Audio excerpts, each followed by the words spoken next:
10টা বাজে গেছে, এখন বেলা পর্যন্ত কেউ ঘুমায়? বাদ বাড়ি ফেলাইছে, আয় এক লোক খামো, আয় ওঠ। তো দেরি হয়ে গেল, তুমি আমার আগে ডাকবা না? 10টা বাজে গেছে তো কি এর দেরি? নিয়ে তো 11টার সময় যাও। ডেলি তো 10টায় যাই, কিন্তু আজকের বসে খালাম চালু চালু যাইতে, বাসা নাকি অনেক মেহমান আইবো। হ্যাঁ দাও দি, এখন কিছু মইতে যাবি না? একটু দেরি হয়ে গেল, আপনার কি অনেকক্ষণ অপেক্ষা করাইছি? আরে না, এটা আর কি, তোমার জন্য তো আমি সারা জীবন অপেক্ষা করতে পারি। আপনি নাকি আমার কাছে কি দামি উপহার আনছেন? কই এই দেখো তো পছন্দ হয় কিনা। শাড়ি আনছেন? এইটা আর কি, তুমি এইটা দেখো তো পছন্দ হয় কিনা। সুন্দরই তো, এটা কি এমনি স্বর্ণ? এটা তুমি একটা কথা বললা, আমি তোমার জন্য ইমিটেশন আনতে পারি? আর এটা স্বর্ণ, রিয়েল স্বর্ণ। আল্লাহ গো, স্বর্ণের কানে তুলছেন আপনি আমারে? তোমার জন্য আনবো না আর কার জন্য আনবো?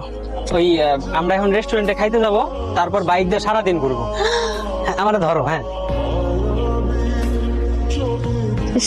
শাড়িটা কি সুন্দর, কত দামি একটা